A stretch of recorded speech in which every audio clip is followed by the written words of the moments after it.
आज इंडिया के उन लोगों की बात करेंगे जो अरशद नदीम की ओलंपिक्स में रिकॉर्ड ब्रेकिंग परफॉर्मेंस को हजम नहीं कर पा रहे और इनके दिलों में आग भड़क रही है। ये कौन लोग हैं? ये वही लोग हैं जो मेजर आर्यन लाइक माइंडेड पीपल हैं। ये उनके फॉलोअर्स हैं और बिल्कुल वैसा ही बिहेव करते हैं क्योंकि ये पाकिस्तान के खिलाफ कोई बात बगैर आग उगले नहीं जाने देते, ये जहर उगलते रहते हैं। अब जो नया जहर उन्होंने उगला वो यही है कि जो अरशद नदीम किस तरह ओलंपिक्स के अंदर 92.97 की थ्रो कर सकते हैं, उनका डॉप टेस्ट किया जाए। और ये बड़ी ज्यादा मांग वहां चल पड़ी है, लेकिन बेवकूफ लोग हैं ये, इनको शायद इस चीज का इदराक ही नहीं है कि किस चीज की डिमांड कर रहे हैं, क्योंकि हर ओलंपिक्स के हर गेम से पहले हर प्लेयर का डॉप टेस्ट किया जाता है और उसमें वो पास कर चुके थे ऑलरेडी। तो उसके बाद दोबारा डॉप टेस्ट की मांग करना मेरे ख्याल से इतनी बड़ी बेवकूफी इंडियन लोगों की मेरी समझ से बाहर है। लेकिन बहुत से लोग इंडिया के अंदर ऐसी भी तादाद के अंदर मौजूद हैं जो नीरज चोपड़ा या उनकी वालदा जैसे हैं, जो उनकी मां जैसे हैं, जिन्होंने इतनी जबरदस्त स्टेटमेंट दी पाकिस्तान के साहिल जो बारे में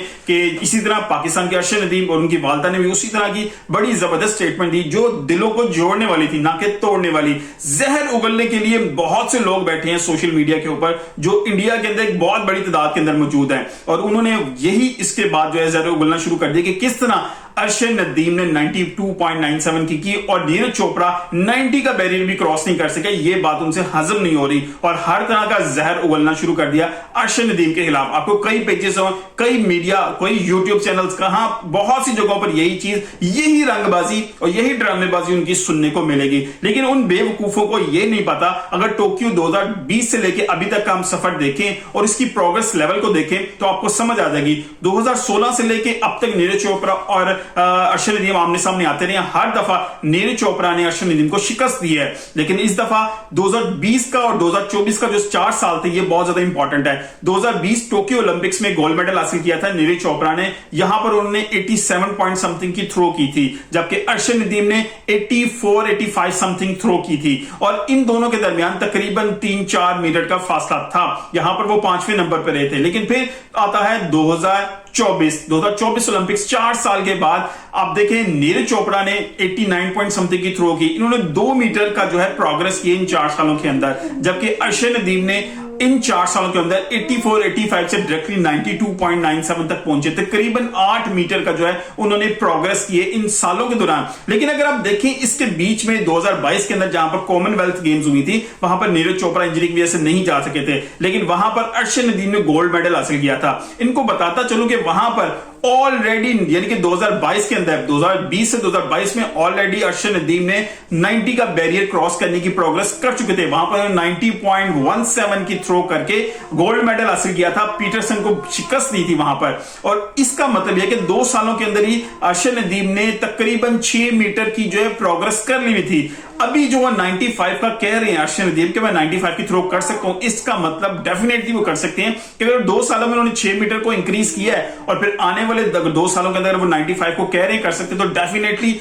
ही कैन डू इट। अब आने वाले 4 सालों के अंदर जितनी गेम्स होंगी अरशद नदीम जो है वो हाईलाइटेड रहेंगे, क्योंकि उनका अब जो माइंड है वो 95 प्लस मीटर के ऊपर है, जबकि नीरज चोपड़ा जो है अभी 90 के बैरियर को टच नहीं कर सकते अपने होल करियर के अंदर। उनकी जो पूरे करियर के अंदर जो बेस्ट थ्रो है वो 89 पॉइंट समथिंग है जो अभी उन्होंने इस ओलंपिक्स में की है, जबकि अरशद नदीम की 2022 में 90+17 की थ्रो हो चुकी थी अपनी करियर बेस्ट और अब 92.97। वन मोर थिंग जिसको कहा जा रहा है कि ये अरशद नदीम का फ्लूक था कि उन्होंने 92.17 किया है, तो उनको बताता चलूं कि उनकी आखिरी थ्रो इसी जो एलियन के अंदर जब इसी ओलंपिक्स के अंदर थी वो 91.76 की थी। तो इसका मतलब है उन्होंने 2 दफा बैरियर क्रॉस किया है। अगर सिर्फ ये देखा जाए कि किसकी रेंज सबसे ज्यादा थी उस बेस पे अगर मेडल मिले तो फिर नीरज चोपड़ा को सिल्वर मेडल से भी हाथ धोना पड़ेगा, उनको सिर्फ ब्रॉन्ज मेडल मिलेगा, क्योंकि दोनों पहली थ्रो जो है वो अरशद नदीम की 2 नंबर्स पे हैं, 92.97 फिर 91.76। ये दोनों थ्रो पहले दूसरे नंबर पे उनके मौजूद है। अगर इस बेस पे मेडल्स मिलते तो शायद नीरज चोपड़ा को सिल्वर भी ना मिलता, ब्रॉन्ज मेडल लेके वो इंडिया में बैठे होते। लेकिन खैर ओलंपिक्स है, जो पहले नंबर पे जिसने थ्रो किया, दूसरे नंबर पे जिसकी दूसरे बंदे की थ्रो आएगी उसको कंसीडर किया जाएगा। एक बंदे की थ्रो जो सबसे ज्यादा टॉप वाली थ्रो होगी वो ही कंसीडर की जाएगी। इस लिहाज से इस रूल के मुताबिक नीरज चोपड़ा को सिल्वर मेडल मिला है। तो अभी Arshad Nadeem he is capable. अब दो चीजें बड़ी इंपॉर्टेंट है कि इतनी लंबी थ्रो कैसे की उन्होंने। एक तो उनके अगर आप अपर बॉडी और बॉडी का पोर्शन देखें तो वो बड़ा स्ट्रॉन्ग बिल्ड है। अब उनकी अपर साइड बॉडी देखिए, उनकी शोल्डर्स देखिए, उनकी चेस्ट देखिए, उनकी बैक, ये सारी चीजें बड़ी स्ट्रांगली बिल्ड नजर आती हैं जो नेचुरली उनके पास मौजूद है। क्योंकि पंजाब के अंदर से जब आप फिजिकली देहातों के अंदर से पल के आते हैं तो there are very good chances कि आप स्ट्रॉन्ग बॉडी के जो है आप रखते हो। तो यही चीज थी जो अर्शद नदीम को जिसने बहुत ज्यादा सपोर्ट किया और वही चीज उनको लेके आगे गई और उन्होंने 92.17। एक तो आपकी बॉडी बहुत ज्यादा इंपॉर्टेंट है, दूसरा आप किस एंगल में थ्रो करें और तीसरा कितनी स्पीड से वो थ्रो आपके हाथ से निकले। 110 किलोमीटर पर घंटे की रफ्तार से ये जुवेलियन उनके हाथ से निकला था और 30 पॉइंट समथिंग के एंगल के थ्रू ये निकला था। ये एंगल और ये रफ्तार प्लस जो बॉडी स्ट्रेंथ थी, जो उनकी कमर, बैक और उनकी शोल्डर के अंदर जो पावर थी, उसका कॉम्बिनेशन था कि वो 92.97 बैरियर तक गए हैं। अब पॉसिबल है कि वो आने वाले दिनों के अंदर इस बैरियर से भी आगे जाएं क्योंकि 98 पॉइंट समथिंग जो है वर्ल्ड रिकॉर्ड है। अब उसके दरमियान अर्शद नदीम के साथ सिर्फ 6 मीटर तकरीबन